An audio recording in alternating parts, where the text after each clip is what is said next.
Hi friends, welcome to this latest episode of the Nationalist View, and we have with us a very special guest, Nina Slama ji. Nina ji, thank you so much for joining the show. Nina ji is joining us from Israel, and as we know that Prime Minister Modi has recently visited and just concluded his two-day historic trip to Israel, and so we are going to talk broadly in that context, but we are going to go beyond the normal headlines and have a little more deeper look into the long-term implications of the India-Israel ties and Prime Minister Narendra Modi's visit in that context. So Nina ji is with Reichman University. She is a geopolitics expert. She has been gracious enough to come on our shows earlier also, and she is a very well known voice in the international arena on geopolitics, and especially when it comes to South Asia and India. So she closely tracks the India-Israel relationships also. So Nina ji, welcome to the show once again. And so my first question is, that uh, Prime Minister Modi's visit has come, at a time when there is a profound churn in West Asia. We call it West Asia, in the other synonymous term is Middle East. So Prime Minister Modi's visit has come at a time when there is a profound churn in West Asia or Middle East, and there is an intensifying great power competition also. So do you see India-Israel ties maturing more into a strategic and structured axis? Or will this relationship continue to remain, largely issue-based and sector-driven? First of all, thank you for having me again in your important and wonderful show, RNG. It is my pleasure. So, first of all, the relations between both India and Israel were upgraded from a strategic partnership to a special strategic partnership. And what is wonderful about these relations is to see that they are strong not only on the bilateral level, but it also projects a powerful message on the multilateral level. We know that following the Abraham Accords in 2020, there were so many laterals that were forged in West Asia. One of them was the I2U2 alliance between India, Israel, the US, and the UAE. This multilateral wanted to promote peace and stability in the region. It was formed before the current war in Israel, and with a aim to bring connectivity, prosperity, peace, and good implications for all countries in the region. Now, we know that today we are witnessing challenging times in West Asia. There are two main axes that are operating right now and are radical in their sense. We're talking about the Shia axis that is headed by Iran and that is very much weakened for the past few years due to the war and due to Israel's policy to weaken Iran and its proxies around West Asia. We saw that when the October 7 attack occurred, it was not only a war between Israel and the Gaza Strip, it was a multi-front war that Iran conducted by its proxies, namely Hezbollah in Lebanon, Shia militias in Syria and Iraq, the Houthis in Yemen. So we see that there was a willingness to engulf Israel in a very problematic national security situation. But thanks to Israel's resilience and Prime Minister Netanyahu leadership, together with other partners, including India, Israel was able to weaken this axis of terror. There is another axis that emerged from the wickedness of the Shia axis, and we're talking, of course, about the Sunni axis that is comprised by Turkey, Saudi Arabia, Qatar, and probably also Egypt, but most importantly, Pakistan, that would like very much to give a nuclear umbrella to these countries. So we see that we have common opportunities, but also common challenges. And this is why Prime Minister Benjamin Netanyahu declared that there is a new kind of alliance that is established in the region. And this kind of alliance, it coined it as being an hexagon of alliances.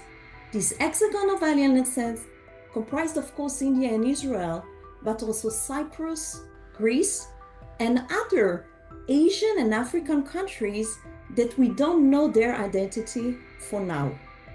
So we understand that in order to conduct these kinds of alliances, first of all, it is important to extend the current relations between the countries on the bilateral level. And when the bilateral level is strong, both countries can lead together other alliances on the multilateral level. India has traditionally been a major defense buyer from Israel. So, with India's push for defense indigenization and joint production, so how do you think, or do you think this relationship is now gradually moving from a buyer-seller dynamic to co-development, joint R&D, and technology transfer, particularly in the fields of UAVs, missile defense, cyber, and AI-enabled warfare systems? Because Israel is pretty well known for for having a technological edge on these issues. So, do you think that this relationship is now moving from being a buyer-seller relationship to a more kind of a co-developer? Yes, we know that in recent years, Prime Minister Narendra Modi conducted the Make in India initiative. And the first country to be part of this important initiative was Israel. So for many years, India and Israel are collaborating very closely to co-produce and co-develop different military equipments that will allow them to counter different threats that are coming from state and non-state actors.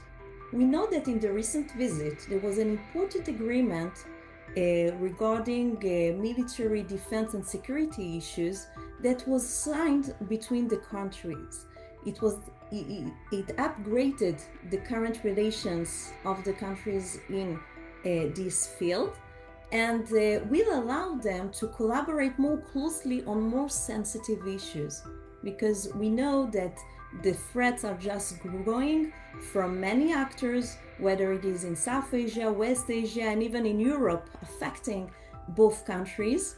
And I believe that we will see a closer cooperation that is based on mutual understanding and mutual trust. So there were some comments about an important deal that will be signed between the countries. It is estimated to be a $8 to $10 billion deal. And we saw also how the collaboration between the countries were beneficial for both of them when it comes to Israel wars against many state and non-state actors that we mentioned earlier, and also when India was launching its Operation Sindoor last year. So we know that there is a strong bond and strong trust and strong understanding between the countries that will lead them to continue the dialogue and institutionalize it in different levels.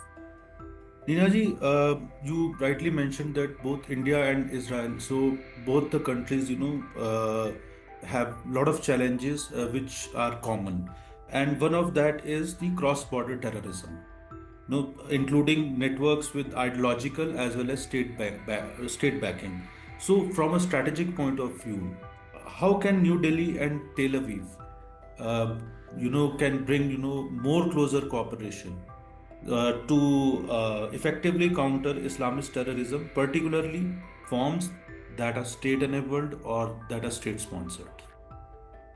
So we know that since the 9/11 attacks, it is very important for countries to come together when it comes to counter-terrorist policies and actions. We know that both India and Israel, unfortunately, are dealing with state and non-state actors that are posing an imminent threat on their national security. And there are countries that are sponsoring terrorism around the world, affecting both countries. When Prime Minister Narendra Modi delivered his speech in the Knesset, the Israeli parliament, we saw that it condemned strongly the October 7 attack and Hamas terrorist organization. We know that Hamas terrorist organization also have strong links and relations with Pakistan. And unfortunately, the horrific Pahalgam terror attack that occurred last year was taken from Hamas booklet. As an Israeli, as we saw the horrific visuals from there, it reminded me of the October 7 attack. And it was very deplorable to see what kind of malicious and horrific and tragic actions these terrorist organizations are capable of when they are sponsored by different states. So because we share mutual threats, I believe that the sharing of intelligence, the sharing of expertise, joint trainings, technologies, including AI, which is a new field in this particular area, and the possibility to, once again, collaborate closely with other countries in South Asia and West Asia as well, it will allow both India and Israel to counter these threats that are posing an imminent threat. Nina, So, yeah. yes. Please continue. Please continue. Sorry. I believe that it is, when we are dealing with terrorism, it is important to take a multidisciplinary approach. It is not enough to understand or to be an expert on security and defense issues, but also on money transaction, on radical ideologies that are pushing people to commit horrific acts, religion, and so on. And because both countries are experienced in this area, I believe that they will be able to think about innovative way to counter this threat. So my last question is, this strategic partnership and between India and Israel, which has now seems to reached at a new level, at an unprecedented height. So what is the message? How this will be read by Washington, Beijing, Moscow, and other regional players? So how it is going to be read? So first of all, Prime Minister Modi's visit just reiterated the strategic autonomy of India. It showed allies and other countries that India is conducting a multi-aligned approach when it comes to its foreign policy. It can welcome the foreign ministers of our countries and then go to Israel and pay an historic visit. It can have good relations with the US and with Russia, with Iran and Saudi Arabia, with Israel and the Palestinian Authority. And this message shows the world that India is independent in its foreign policy. It is not dependent on any country in the world. It is a strong power with a strong message, viewing and seeing the world as one family, having one future, and presenting a new way to conduct international relations in the basis of cooperation that will bring not only prosperity but also stability to different regions in the world, and being able to show that Israel is also not alone. Israel is not isolated. Israel is not standing alone against different threats that are undermining its national security for many years now, and especially in recent years. Israel is a country that has a strong ally of the largest democracy in the world, which is, of course, India. So it sends a powerful message that both India and Israel share such a strong relation through thin and thick, or all-weather relations that allow both countries to continue the cooperation, to show that there is a strong bond that will not only benefit both countries, but other countries in the world that would like to bring to peace and stability, that would like to go forward and halt all these state and non-state actors that would like to change the current world order. Revisionist countries such as Turkey, China, Iran, that do not see in a good way the fact that they are powers or civilized countries that would like to stabilize the current geopolitical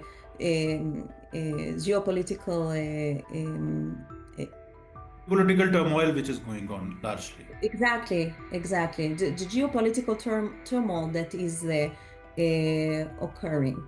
So India is navigating in turbulent waters in a very clever and smart way, putting forward its national interests, but making sure that our other countries will benefit from it.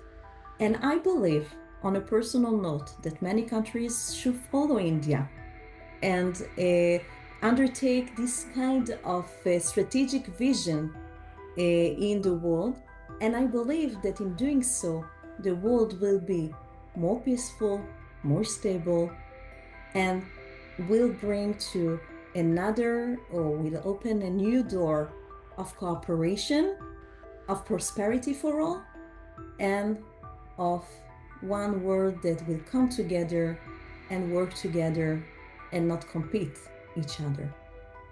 Thank you, Neena ji, for because you took time out from your busy schedule. I know, especially in the after Prime Minister Modi's visit and during his visit also, you were extremely busy. But still, you have taken time out from your busy schedule and you have decoded Prime Minister Modi's visit in an excellent manner. And thank you so much once again. And we hope to see you back on the show again very soon.